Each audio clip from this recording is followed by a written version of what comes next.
wouldn't it be nice? Wouldn't it be nice if fatherhood came with a handbook?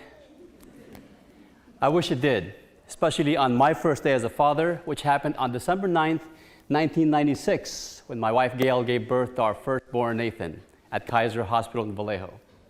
I forgot how I looked with dark hair. It's been a while. And then 4 years later, our second son arrived, Elijah, November 2nd, 2000. So our biggest challenge then, we have two boys, what now?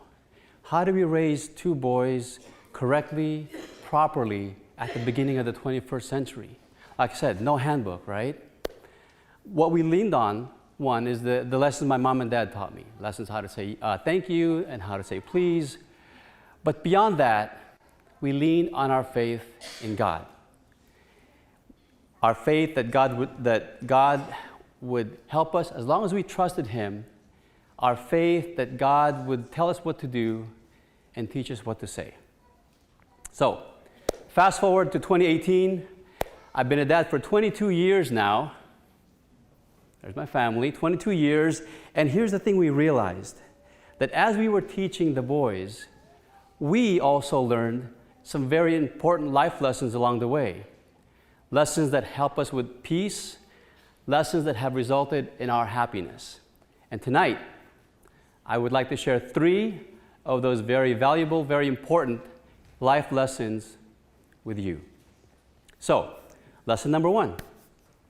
Lesson number 1 stems from our tendency as parents to live our dreams through our children. So, for example, if we wanted to play the piano but never got the chance, well, when we have kids, it's piano lessons. I'm guilty of that too. But for me, it wasn't the piano. For me, it was baseball. Baseball was my first love. Unfortunately, I wasn't very good at it. So what next? Well, the next best thing. As soon as the boys got of age, signed him up for Little League. I was hoping that either 1 or 2 of these boys would be the baseball player that I never was. Well, we soon found out quickly enough they were not interested in the game. Well, how do we know? Well, Elijah, this one right here, wearing the blue, Elijah would play right field like this. He'd be picking at the grass, looking for bugs, and then a ball would come bouncing his way. We have to, there's a baseball game going on. So Elijah, get the ball. So he'd get the ball, he'd run over here, get the ball, throw it back to the infield, come back to his position. Next inning, same thing. So after a couple of years, we gave it up. The dream with me died. Was I disappointed? Absolutely. Absolutely. No major leagues for Dad. But you know what? I didn't let that disappointment get in the way with my relationship with the boys. I still love them. And after all, baseball, it's just a game. But I did learn something. I did learn the important lesson of not living my life through my boys. I'm going to love them for who they are, love them for what they become. And that is lesson number 1. Love people for who they are. And me and my wife decided that, we're going to, as long as they don't break any laws of man, as long as they don't break any laws of God, then within that framework, we were going to raise them to be the best version of themselves that God will allow them to be. And so that's lesson number 1. And what I learned from that is also this: we are all very different, all of us. And because we're very different, we have different likes and dislikes, we should really respect and try to understand one another. And that has helped me in my life, and I hope it helps you with yours. So that's lesson number 1. Love people for who they are. So for lesson number 2, we're going to go from Little League, we're going to go to high school. And when Nathan, my firstborn, was in high school, he joined the water polo team, which was great. The only problem was one thing: Nathan didn't know how to swim. I don't know, it's such a Nathan thing to do, right? For those of you who know him, right? And when you get to know him, you'll know what I mean. So whoever convinced him maybe forgot to tell him that water polo, the water meant you'd have to be in a pool. So we encouraged him to do it. Go ahead.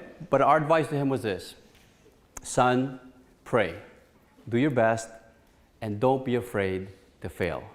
So he takes us up on it. And when he comes home from practice, he tells us that, he's having such a hard time catching up with the rest of the team because the team already knows how to swim. They're at this end of the pool, and Nathan is on the other end by himself. And he's there just trying to learn the basics of floating. He's got his hands up in the air. He's doing what they call egg beating, which, they would twirl their legs like that just to float. So he's by himself, and the rest of the team is already moving forward. Our advice will remain the same.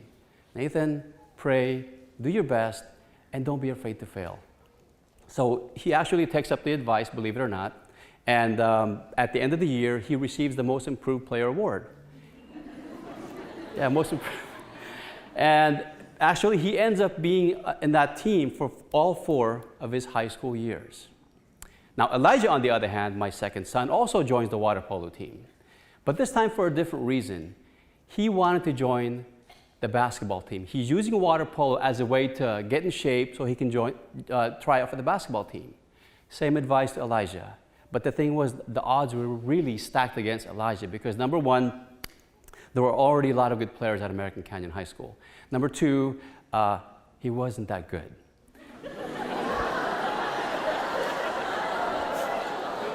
Son, I love you, but I felt I had to say that. And number three, Elijah was diagnosed with scoliosis, and he still has it today. Scoliosis is an abnormal curvature of the spine. But he got the medical clearance to play, so we encouraged him. Same advice, pray, do your best, and don't be afraid to fail. So he tries out his freshman year, and as expected, he didn't make it. No surprise there. And he tries out his sophomore year. Still didn't make the team. Now, his junior year, guess what? No, he wasn't part of the team. But each and every time he tried and failed, we actually went out to celebrate. And the reason we celebrated is not because he failed, but because he wasn't afraid to fail. And that was what we wanted to teach our children. And so, what I've learned from that is whenever the odds are stacked against me, I remember these 2 young men who are trying for something that the odds were really stacked against them. And I take the advice I gave them, which is pray, do my best, and what's lesson number 2 is do not be afraid to fail. So for lesson number 3, we were in high school, right? So we're going to go back in time, past Little League, to when Nathan, my son, was a toddler. All the way back there. So when Nathan was a toddler, he was actually very, very difficult to raise. Very difficult. Number one, for the first 2 years of his life, Nathan didn't talk. Also, once he finally got to talk, he didn't make sense. So he had his own little language no one could understand,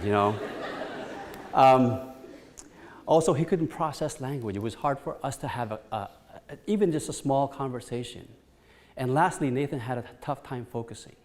So much so that he was labeled as a special needs child.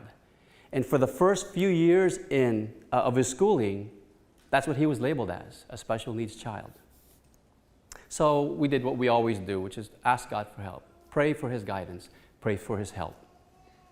And so, I know we didn't pray for anything specific. I don't remember that, but we did just pray, God, let your will be done. So one day, we were actually here in Sacramento on Arden Way. We were stuck in traffic. And there were just me and Nathan in the car. Nathan was about 3 or 4 years old. I was driving. So, just want to make that clear. So I was driving, Nathan was in the back, and I heard him say the following. I heard him say, Sac, Bra, Men, Toe, Bank.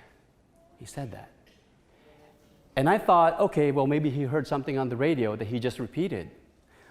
As I was saying, we were stuck in traffic, and I glanced to my right, and there was a big sign that said, Sacramento Bank. He just read the sign. I did one of those Hollywood double takes, when you go like this, and I looked around, but there was no witnesses. It was just me and Nathan.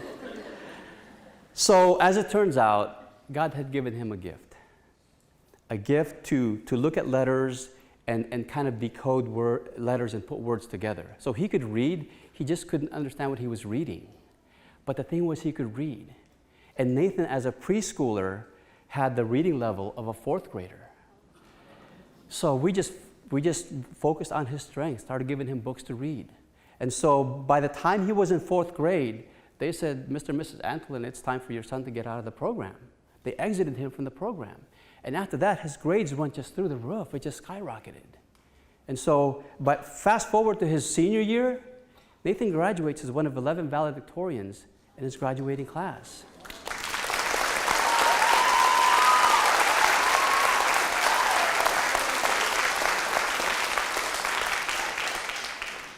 And so here we have a young man who couldn't talk, finally could talk but didn't make any sense, couldn't focus, was a special needs child, and then at the end it's a valedictorian. I mean, how is that possible? I mean, how is that possible? Well, it is because of lesson number 3. In lesson number 3 it says, with God, nothing is impossible. With God, nothing is impossible. So those are the 3 lessons we've learned, and I'd like to recap those lessons. Number 1, love people for who they are. Number 2, do not be afraid to fail. And number 3, with God, nothing is impossible. And here is the whole irony of this whole experience. So as Gail and I were teaching the boys, all along, it was God who was teaching us. That was the irony of it all. And you know, God wants to teach all of us every day. And as parents and as older people, we have to realize that learning never stops. Learning never stops because God wants to teach us every single day. The key is that we have to realize that, and we have to want to learn. We have to want to learn. And God is teaching us every day, especially in our worship services. And for those of our guests that are here, I invite you to our worship services, because it is in those worship services that God gives us the manual. God teaches us what to say. He teaches us the path that we must follow. God bless you all. Thank you.